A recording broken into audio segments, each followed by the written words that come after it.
Bismillahirrahmanirrahim. Alhamdulillahirabbil alamin wassalatu wassalamu ala asyrafil anbiya wal mursalin sayyidina maulana Muhammad wa ala alihi wa sahbihi ajma'in. Qala al-musannif al-imam al-habib al-allamah Ahmad bin Zain bin Alawi al-Habsyi rahimahullah wa nafa'ana bi ulumihi.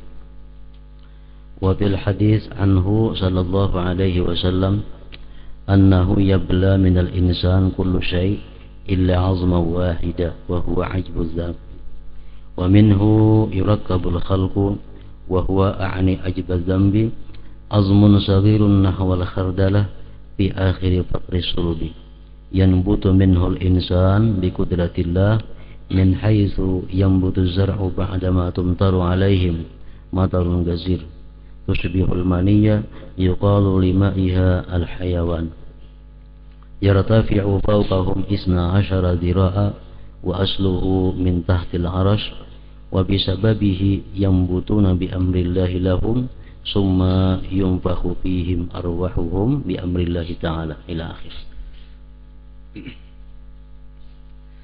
Makna daripada kalam Al-Allamah Al-Habib Ahmad bin Zain bin Alawi Al-Habsyi rahimahullah wa nafa'ana bi ulumihi. Dalam sebuah hadis disebutkan bahwa seluruh anggota tubuh manusia akan hancur kecuali ujung tulang ekor.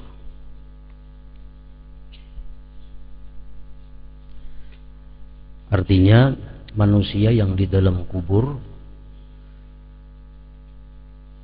jasad yang ada dalam kubur itu akan hancur kecuali ujung tulang ekor. Ujung tulang ekor adalah sebuah tulang kecil sebesar biji sawi yang terletak di ujung tulang punggung dengan kekuasaan Allah. Jadi kulit, daging, tulang, belulang dalam kubur itu dihancurkan. Namun di dalam tiap-tiap kubur itu ada tersisa daripada manusia. Tubuh manusia yang hancur itu adalah ajbuz zanab, artinya ujung tulang ekor, andaknya di bawah tulang sulbi. Terkecuali jasad-jasad yang tidak hancur di dalam kubur itu adalah seperti ajsadul anbiya, jasadnya para nabi. Nah itu utuh sampai nanti hari dibangkit mereka itu. Rambutnya, dagingnya para nabi itu beberapa tahun pun di alam kubur itu kada terganggu. Rasulullah bersabda, artinya bumi tidak akan memakan ajsadul anbiya, jasadnya para nabi.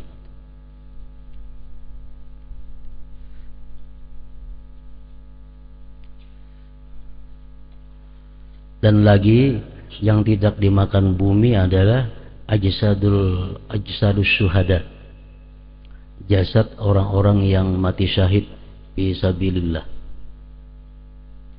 Itu pun jasadnya kada dimakan oleh bumi.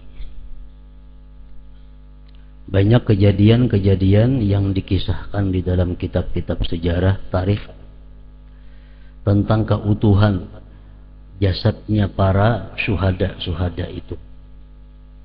Di antaranya di Uhud itu ada beberapa orang syuhada Uhud yang mati dalam perang Uhud itu, antara lain Ammar bin Jamuh lawan Abdullah bin Ammar. Mereka dikubur di suatu tempat. Mereka adalah gugur sebagai syuhadanya Uhud, dikubur. Kemudian sesudah 46 tahun kenapa ada banjir besar menghantam, membongkar kubur-kubur yang ada itu.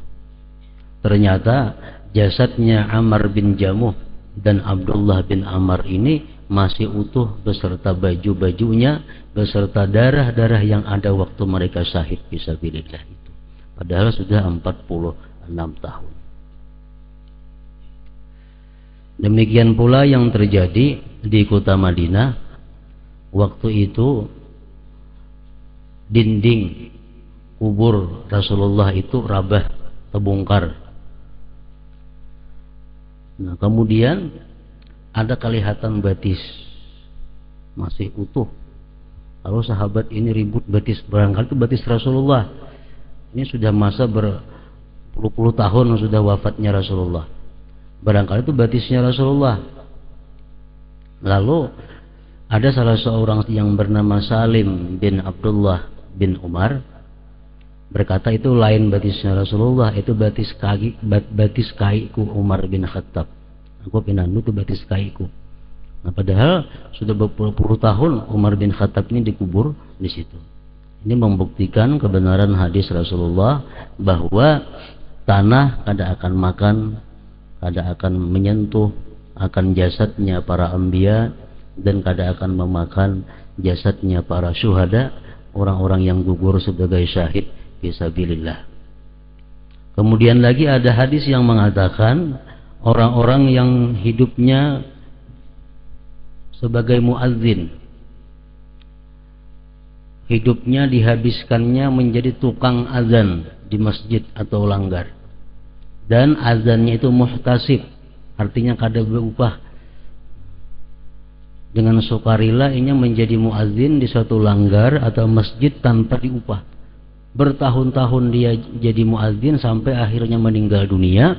Itu pun juga jasadnya kada akan dimakan bumi. Ada hadis yang mengatakan demikian.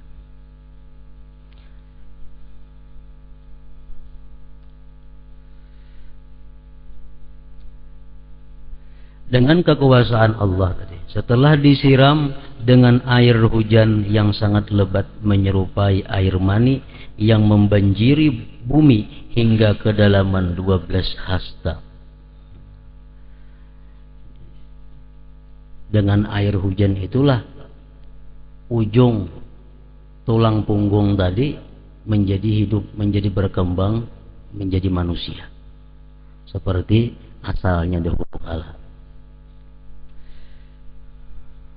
Dari tulang itulah tumbuhlah manusia seperti tumbuhnya tanaman.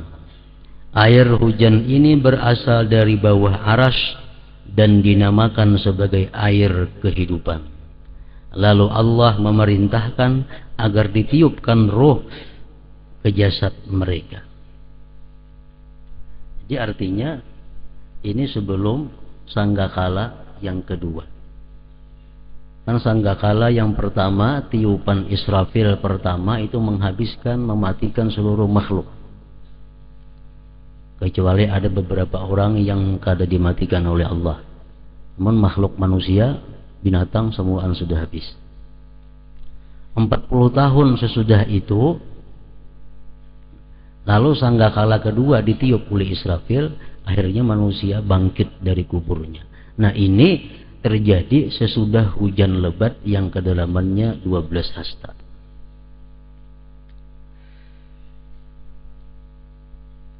Kemudian bumi terbelah, umat manusia bermunculan dengan perawakan pemuda-pemudi berusia 33 tahun.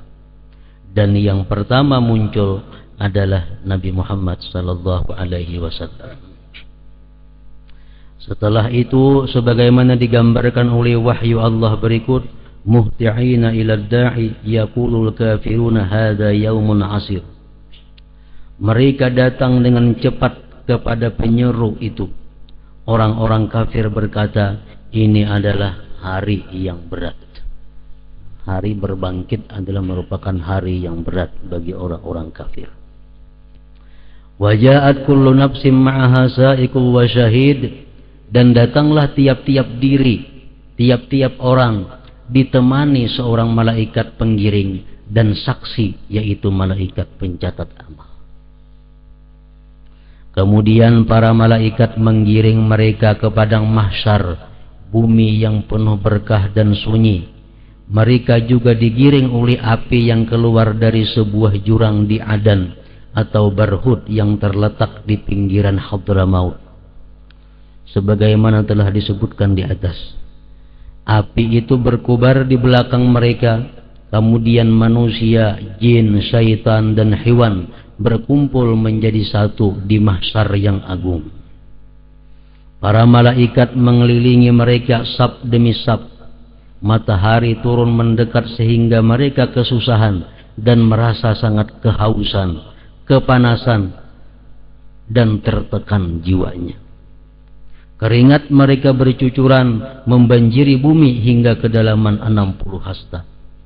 Sehingga di antara mereka ada yang tenggelam dalam banjir keringat tersebut. Masing-masing berlindung di bawah naungan sedekahnya. Hanya orang-orang yang banyak bersedekah yang bisa bernaung daripada panasnya matahari pada hari mahsyar itu. Ada 7 golongan yang akan memperoleh naungan Allah di hari yang tidak ada naungan selain naungannya tersebut. Di waktu padang mahsyar, matahari yang sangat panas, tidak ada pepohonan, tidak ada tempat bernaung, yang ada hanya naungan Allah. Siapa-siapa yang bisa bernaung di naungan Allah itu, Rasulullah mengatakan dalam satu kesempatan, beliau mengatakan ada 7 golongan yang akan memperoleh naungan di hari yang tidak ada naungan selain naungannya tersebut. Mereka adalah orang yang adil. Dalam hadis disebutkan imamun adilun, pemimpin yang adil, pemegang kekuasaan yang adil. Adil dalam hukum, adil dalam ekonomi, adil dalam pemerintahan. Artinya adil di dalam hukum itu adalah menegakkan hukum kada pandang bulu. Sebagaimana Rasulullah bersabda, yang artinya andai kata, ujar Rasulullah, andai kata putriku Fatimah itu mencuri, tetap aku potong tangannya. Andai kata putriku Fatimah mencuri, tetap aku potong tangannya. Ini merupakan keadilan hukum dari Rasulullah dalam bentuk penegakan hukum tanpa pandang bulu.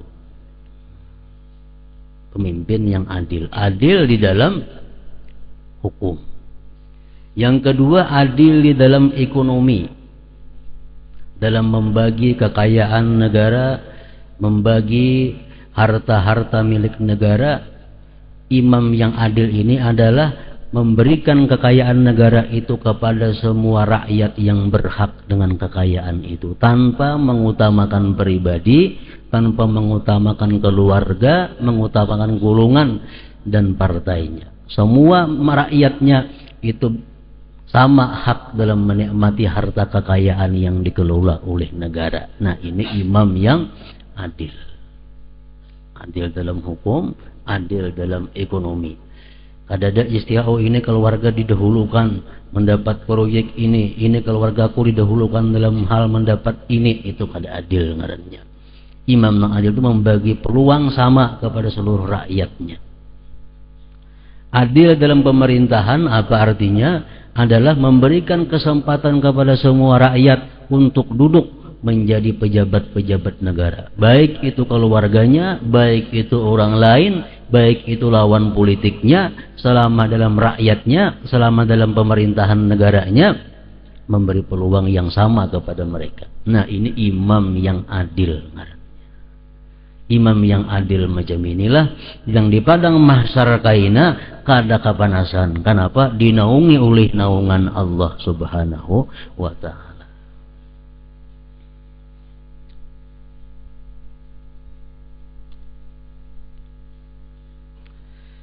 Yang kedua, orang yang tumbuh dewasa dengan selalu taat kepada Allah. Sabun nasya'a fi ibadatillah. Pemuda yang hidupnya taat kepada Allah. Pemuda, pemudi yang menghabiskan masa muda-mudinya itu dalam urusan ibadah kepada Allah. Kan pemuda itu masa di mana mereka suka berbuat sia-sia. Pemuda-pemudi itu di mana umur mereka itu suka berbuat nang rame-rame, bisa-bisa nang maksiat kepada Allah. Ada pemuda-pemudi ini kada ia gunakan masa mudanya itu untuk ibadah, menuntut ilmu dan sebagainya. Nah, orang semacam ini di akhirat kada kepanasan, dapat naungan dari Allah Subhanahu wa ta'ala. Yang ketiga, orang yang hatinya selalu bergantung kepada masjid. Oleh para ulama mensarahkan ini hadis, orang yang hatinya bergantung di masjid itu adalah salah satunya orang yang selalu sembahyang berjamaah. Kenapa sebabnya? Karena orang yang selalu sembahyang berjamaah itu hatinya bergantung di masjid. Nya sembahyang zuhur di masjid. Untung zuhur boleh ke rumah atau ke toko. Ini sudah ada niat kena asar ke masjid pulang sembahyang. Asar sembahyang. Kena habis asarnya keluar dari masjid. Tapi hatinya bergantung pulang. Kena aku maghrib ke masjid pulang. Isya ke masjid pulang. Subuh ke masjid. Itu hatinya digantungnya di masjid. Nah, oleh sebagian ulama pensarah hadis, orang-orang yang selalu sembahyangnya berjamaah 5 waktu setiap hari di masjid atau dilanggar sama aja akan mendapat naungan Allah Subhanahu wa ta'ala.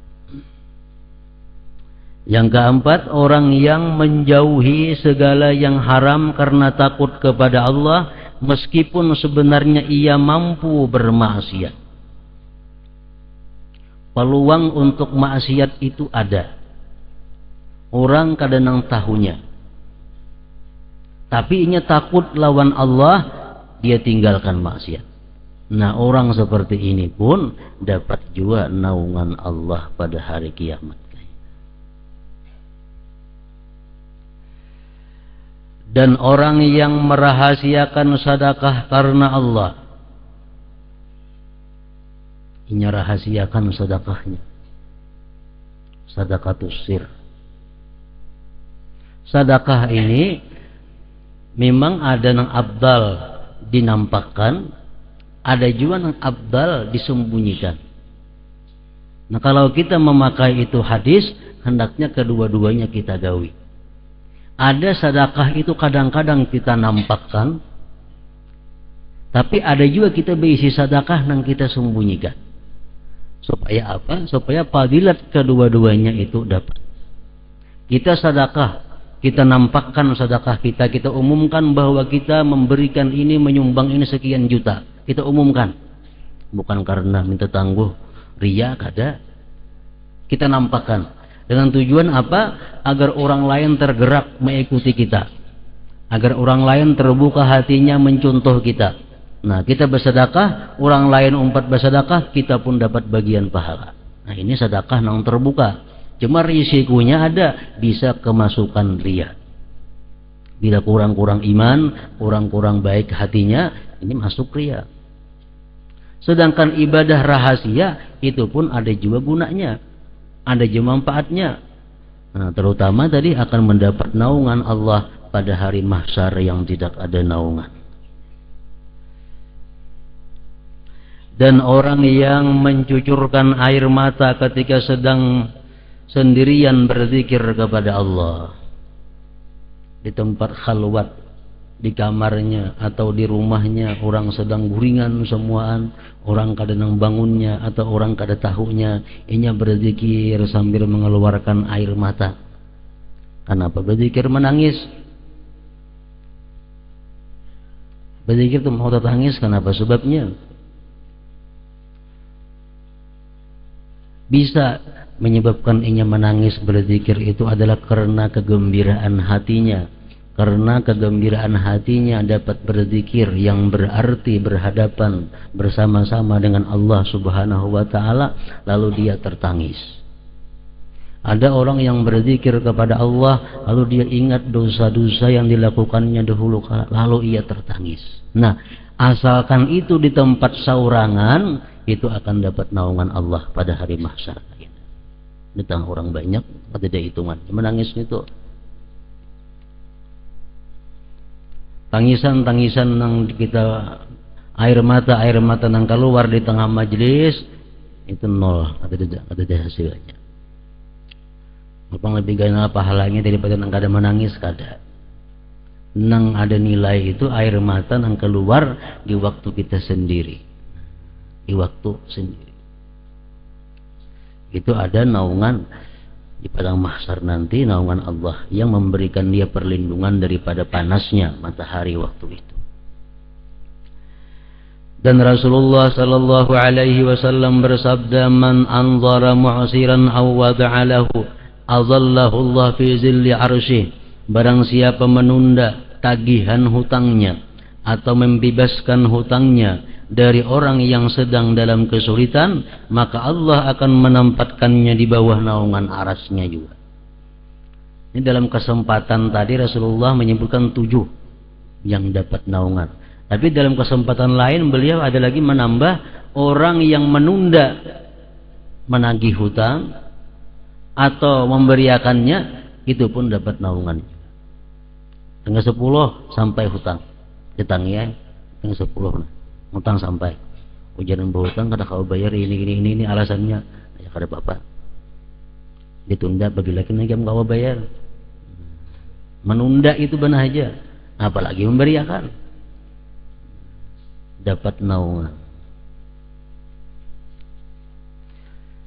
Banyak Rasulullah dalam kesempatan-kesempatan lain menyebutkan orang-orang yang dapat naungan Allah itu. Antara lain beliau juga menyebutkan yang dapat naungan Allah itu adalah tajirun sadikun fil af'al wal aqwal, pedagang yang jujur pada perkataan dan perbuatannya.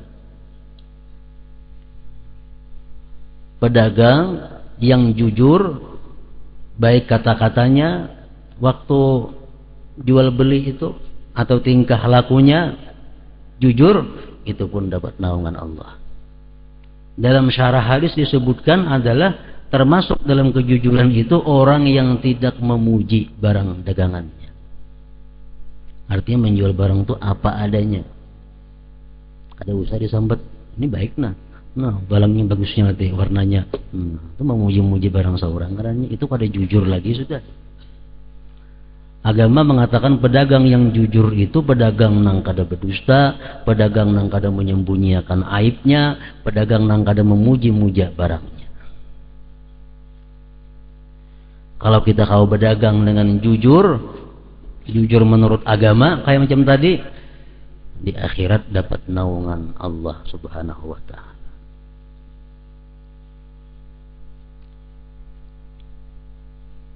Lain-lain pedagang saikung-saikung. Ada pedagang berapa harganya? 25.000. Kurang kah? Pas. Sembunyian lagi pedagang nih, pas jadinya.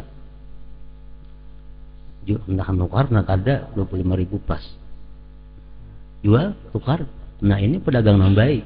Pedagang yang dipuji oleh Allah dan Rasulnya. Berapa harganya? 25.000. 20 aja lah, kada sampai. Pedagang kada jujur ngarannya. Kada jujur dalam pandangan agama. Apalagi memuji-muji macam supaya orang tertarik dengan barang dagangan, itu sudah kada shadik lagi. Nah, pedagang nang jujur yang macam tadi. Berapa harganya? 25.000. Kurang kah lagi? Pas. Orang mau, orang kada terserah orang. Itu pedagang nang shadik. Rasulullah dalam kesempatan lain lagi menyebutkan orang yang dapat naungan Allah di hari mahsyar itu adalah kafilu yatim, orang yang memelihara anak yatim. Memelihara anak yatim, memberi makannya, menyekolahkannya, memberikan pakaian kepadanya, mendidik akhlaknya. Itu ngarannya kafilul yatim. Dia kafil, Kafil ini mencakup seluruhnya. Dia beri makani, dia berikan pakaiannya, dia berikan pendidikan agamanya. Nah, itu kafilul yatim. Ini di samping di padang mahsyar kaina dapat naungan Allah, dan di akhirat pun sama tingkatannya dengan Rasulullah. Ana wa kafilul yatim, ujar Nabi, aku nanti di akhirat bersama orang-orang yang menanggung mengkafil yatim. Termasuk lagi orang yang dapat naungan Allah pada hari mahsyar, muraqibul awqat, awqatis salah, orang yang mengintai waktu sembahyang.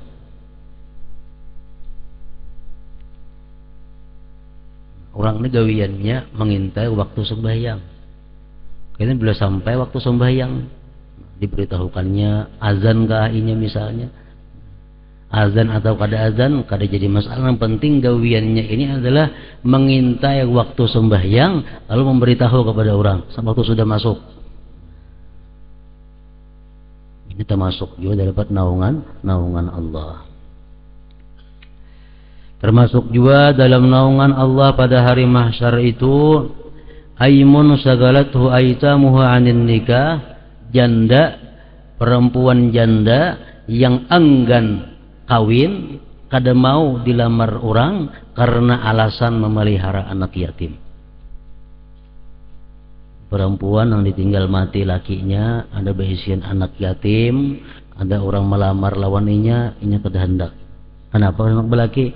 Maharagu anak yatim. Nah, ini perempuan termasuk juga dalam naungan Allah pada hari mahsyar kain.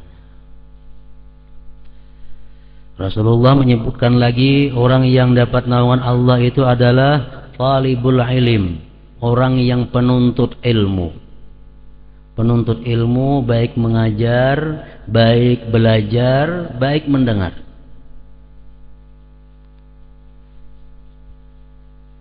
Kun aliman, jadilah engkau orang alim, jar Rasulullah.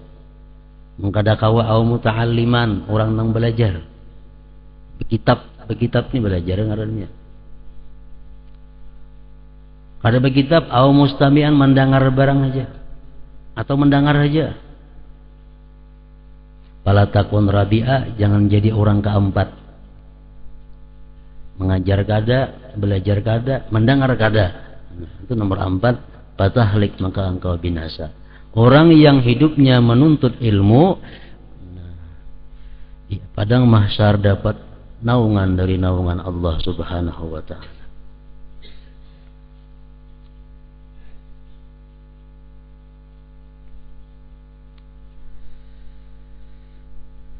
Kemudian Allah menyelamatkan orang-orang beriman dengan syafaat pemimpin seluruh pemberi syafaat, orang yang mempunyai al-maqamul mahmud, Muhammad sallallahu alaihi wasallam. Pada saat itu Rasulullah sallallahu alaihi wasallam berkata, akulah yang akan memberi syafaat, akulah yang akan memberi syafaat. Berkat Rasulullah sallallahu alaihi wasallam, Allah membebaskan seluruh makhluk daripada mahsyar. Pada saat itu Rasulullah sallallahu alaihi wasallam selalu mengucapkan umatku, umatku. Ada 5 syafaat yang diberikan Allah kepada junjungan kita pada hari kiamat itu. Pertama disebut syafaatul ammah, syafaat yang umum. Syafaat umum ini apa? Syafaat Rasulullah kepada orang mahsyar itu untuk memulai perhitungan-perhitungan. Karena apa? Karena begitu manusia ini dihalau seluruhnya ke padang mahsyar, dihalau di padang mahsyar, di situ dikumpul manusia seluruhnya di padang mahsyar, matahari parak benar lawan kepala kita, kita dalam keadaan susah yang luar biasa. Kada ada orang berisi makanan, kada ada berisi minuman, kecuali orang yang dalam dunia suka memberi makan, memberi minum orang yang dapat makanan. Di sana kada ada pakaian, kecuali orang yang dalam dunia suka memberi pakaian kepada orang lainnya. Selain pada itu kesusahan. Menunggu apa? Menunggu nasib. Apabila diputuskan. Berapa puluh tahun di padang mahsyar itu manusia dalam keadaan macam itu, ada keputusannya. Apabila mulai acara nih, nah, belisah di situ manusia datang kepada Nabi Adam, kepada Nabi siapa tuh, akhirnya datang kepada Nabi kita, nanti kita sujud kepada Allah, akhirnya diberi izin untuk memberi syafaat. Syafaat yang pertama adalah syafaat dimulainya proses orang-orang yang di padang mahsyar ini. Daripada susahnya padang mahsyar itu sampai banyak manusia berkata, ayo sudah ke neraka mati, ada apa juga sejak di sini berlebasan, apa hasilnya? Nah, daripada sibuknya, sakitnya, huru haranya di padang mahsyar itu, manusia berkata lebih baik ke neraka, asal ada keputusannya daripada tekatung-katung ini. Nah, Rasulullah memberi syafaat yang pertama itu dahulu, syafaat ammah. Kemudian syafaat yang kedua yang diberikan Rasulullah adalah syafaat kepada orang-orang yang tertentu sehingga mereka bisa masuk surga bi ghairi hisab. Syafaat kepada orang-orang tertentu sehingga mereka bisa masuk surga tanpa melalui hisab, tanpa melalui mizan, kada tahu siratal mustaqim yang ada di pintu surganya. Yang ketiga, syafaat Rasulullah kepada orang-orang yang sudah dipunis neraka. Orang sudah melalui hisab, melalui timbangan amal, punis neraka. Tapi karena syafaat Rasulullah kada jadi ke neraka. Nah, ada juga syafaat Rasulullah macam itu. Yang keempat, syafaat Rasulullah kepada orang-orang yang sudah masuk neraka.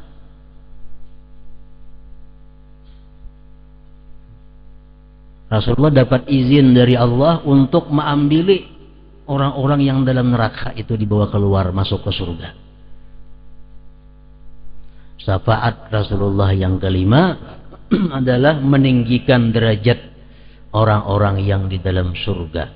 Misalnya orang ini mestinya surganya tingkatan 1 aja, tapi karena syafaat Rasulullah dia bisa naik ke tingkatan yang lebih tinggi. Jadi syafaat Rasulullah 5 macam di padang mahsyar itu. Setelah itu tibalah saatnya bagi Allah untuk menghisap, memperhitungkan amal seluruh makhluk. Allah mewahyukan waji'a bin nabiyyin wasyuhada, dan didatangkan para nabi dan saksi. Waja'a rabbuka wal malaku saffan saffa, waji'a yawma idin bi jahannama yawma idin yatadzakkarul insanu wa anna lahu dzikra. Dan datanglah Tuhanmu sedang para malaikat berbaris-baris, dan pada hari itu diperlihatkan neraka jahanam, dan pada hari itu ingatlah manusia, akan tetapi tidak berguna lagi baginya. Neraka diletakkan di sebelah kiri arasy dan surga di sebelah kanannya. Allah mewahyukan wa yahmilu arsy rabbika fawqahum yawma idzin samaniyah, dan pada hari itu 8 malaikat menjunjung arasy Tuhanmu di atas kepala mereka. Mereka adalah 8 malaikat yang pertama kali tiba. Setelah itu Jibril, kemudian Mikail dan Israfil. Setelah kedatangan mereka, barulah hisab dilaksanakan dengan sangat teliti. Allah Ta'ala mewahyukan, wallahu sari'ul hisab. Dan sesungguhnya Allah memiliki perhitungan yang sangat cepat. Di antara manusia ada yang dihisab dengan sangat teliti, ada yang dengan cepat, dan ada pula yang masuk surga tanpa hisab.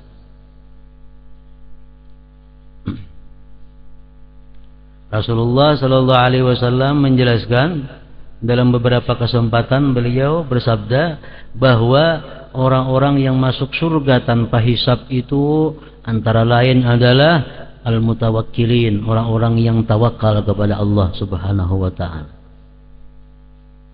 Orang yang hidupnya ini tawakal kepada Allah.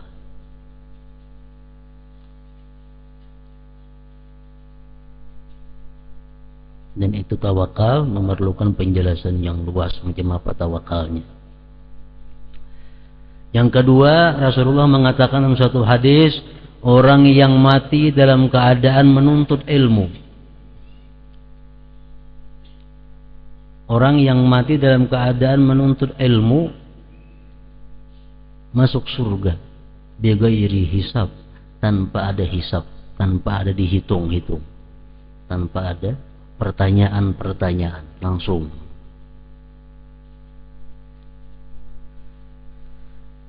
Termasuk pula almar'atul muti'ah li zawjiha, perempuan yang bakti bagi suaminya. Perempuan yang bakti kepada suaminya pun masuk surga langsung bighairi hisab. Wal barli walidayh, anak yang bakti kepada orang tuanya, itu pun masuk surganya bighairi hisab. Kayak apa misalnya orangnya itu kada kau penyembah, orangnya kada penyembahyang, tapi lawan kuitan bakti kayak apa? Kada kawa orang bakti lawan kuitan itu masih penyembahyang orangnya.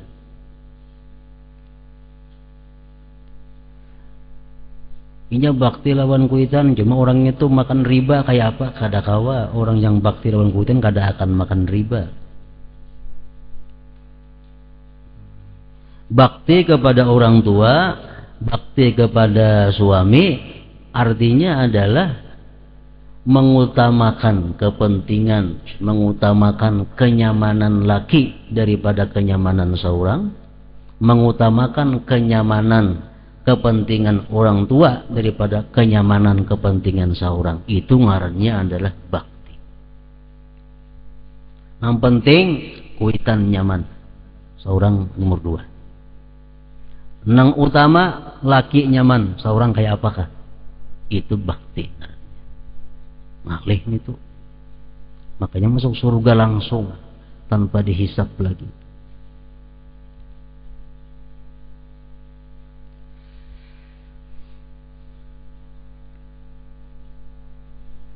Hadis Rasulullah lagi mengatakan orang-orang yang masuk surga langsung itu bighairi hisab itu adalah orang-orang yang mulazamah qiyamul lail.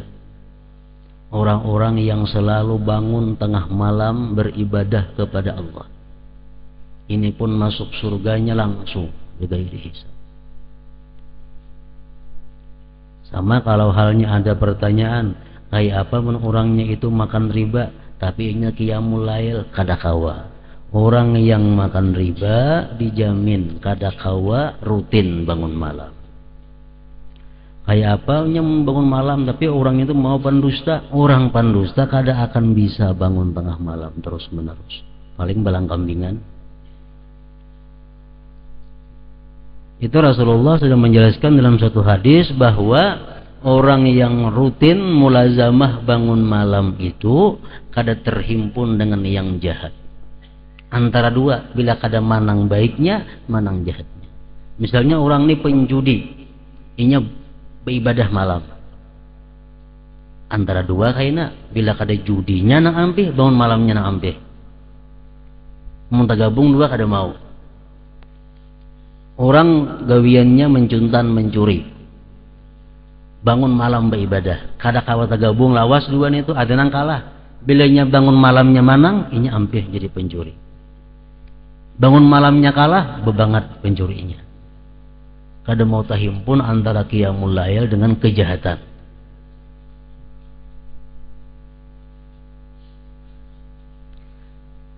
Dalam satu hadis disebutkan bahwa dihalau manusia dalam satu lapangan yang rata.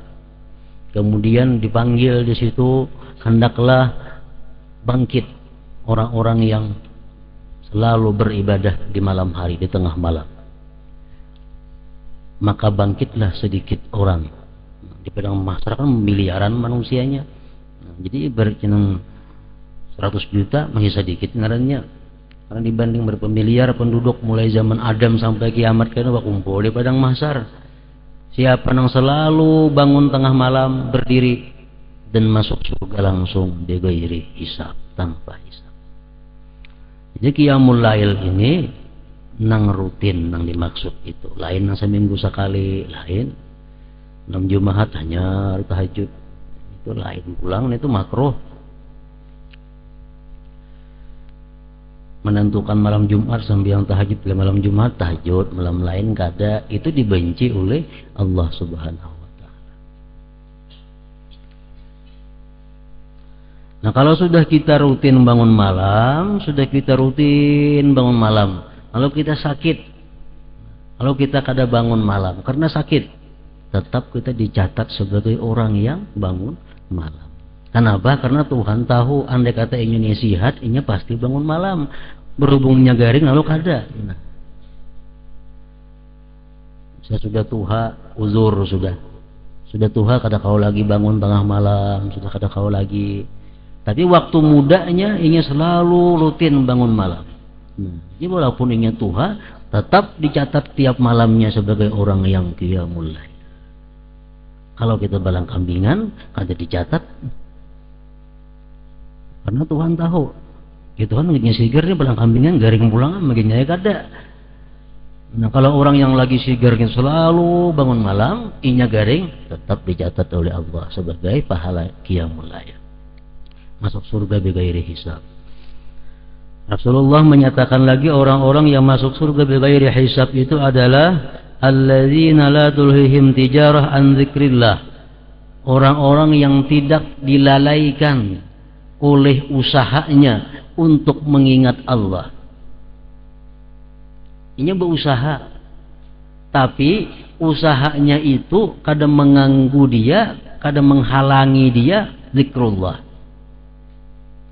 Maksudnya, ini berusaha kepada Allah, cuma usahanya ini kadang keluar daripada jalur yang diatur oleh Allah. Satu, ini haram, kada mau. Ini kada jujur, kada mau. Ini berusaha, usahanya lurus sesuai petunjuk Allah. Yang kedua, kada ketinggalan sesuatu yang fardu atau sesuatu yang sunnah Rasul karena urusan dagangannya. Berdagang sampai zuhur, istirahat, sembahyang zuhur. Berjamaah kalau laki-laki, kalau bini-bini kada usah, umpamanya kada apa-apa.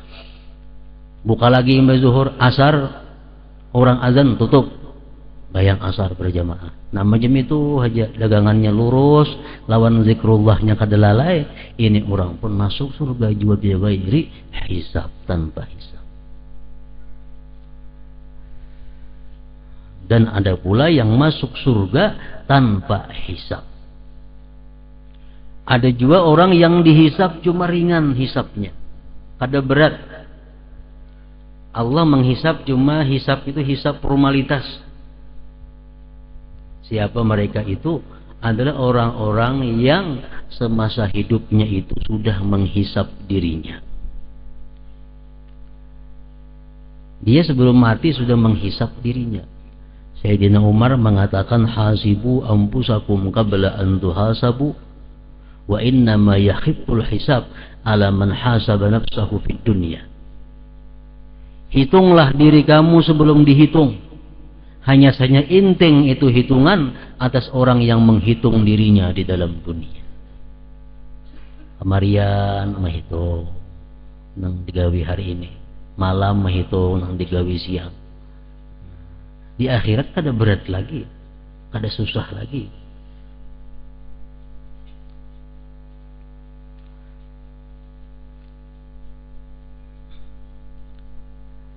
Orang-orang yang dihisap dengan teliti itu pasti masuk neraka. Rasulullah sudah menjelaskan, manukisa fil hisab udziba. Bila orang itu nantinya diteliti hisapnya, pasti celaka, pasti dia akan disiksa. Allah menanyakan, berapa umur? Kita jawab umur 70. Pertanyaan yang kedua, tiap-tiap orang yang mengalami hisab akan ditanyakan berapa umur? 75, 65, 40. Yang kemudian pertanyaan yang kedua, dari umur itu untuk apa engkau habiskan? Nang pedagang jawab berdagang, nang pegawai negeri, petani bahuma, buruh, orang menuntut ilmu, orang jadi Pengajar, jadi pengajar sesuai menjawab dengan apa yang dikerjakan dalam dunia. Kemudian ditanyakan lagi, kamu dapat harta? Dapat di kita. Dari mana engkau dapat harta itu? Dari mana? Nah, ditahui, diteliti. Bila sudah diteliti, kita pasti ke neraka. Di mana dapat harta? Di sini, di sini, di sini, di sini, disambati. Kemudian kemana engkau menggunakan harta itu? Ke maksiat, ke hal-hal yang dibolehkan, atau kepada hal-hal yang disunatkan, atau kepada hal-hal yang diwajibkan. Nah, kita pun menjawab apa yang kita gunakan harta itu semasa di dalam dunia ini. Dihitung lagi pula amal kita. Nah, kalau sudah dihitung satu persatu, manusia bakal akan celaka. Jadi sekurang-kurangnya kita inting hisab itu yang kita cari. Kalau kawan yang bigairi hisab, tanpa hisab. Kalau kada kau masuk bigairi hisab, nang inting hisab. Dan menghisab itu Allah Subhanahu wa ta'ala bisa di tengah-tengah orang banyak. Di tengah-tengah kenalan kita, kerabat kita, kita disidang, ditanya jawab. Dan bisa Allah menghisap hambanya itu di tempat yang tidak diketahui oleh orang lain. Berduaan lawan tukang hisap Allah Subhanahu wa ta'ala. Nah, siapa orang yang dihisap Allah ini di tempat yang kada diketahui orang, itulah orang-orang yang semasa hidup dalam dunia menutupi aib celah orang lain. Kalau kita dalam dunia ini menyimpan aib orang, kita kadang membuka kesalahan orang, kadang membuka aib orang, karena Allah menghisap kita pun di tempat yang orang lain kada tahu.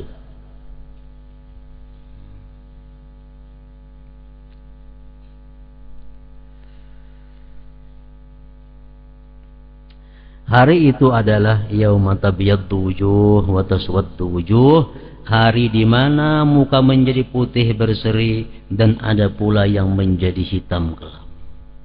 Hari saat lidah, tangan, kaki, kulit dan kemaluan umat manusia serta seluruh tempat di bumi menjadi saksi atas segala perbuatan mereka itu. Allah Ta'ala mewahyukan yauma idzin tuhadditsu akhbaraha, pada hari itu bumi menceritakan beritanya, yakni menjadi saksi atas segala perbuatan manusia dan dengan tepat menceritakan waktu dan tempat kejadiannya. Hari saat umat manusia kembali kepada Allah yang Maha Suci, kemudian Allah memberitahukan segala yang telah mereka perbuat.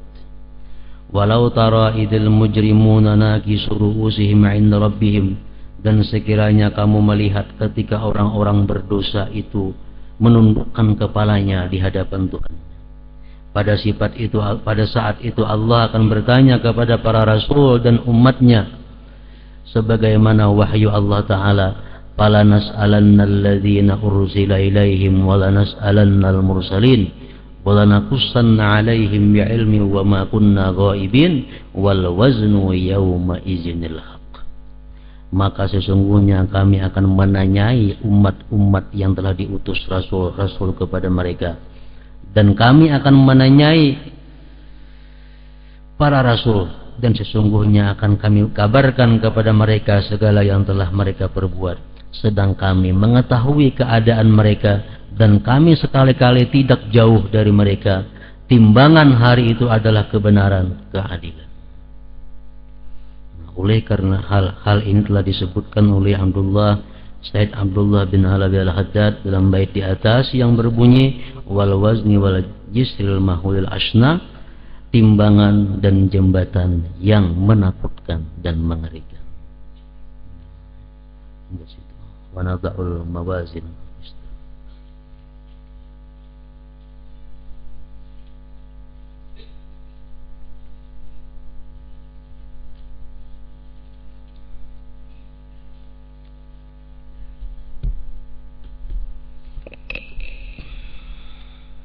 أفضل الذكر فاعلم أنه لا إله إلا الله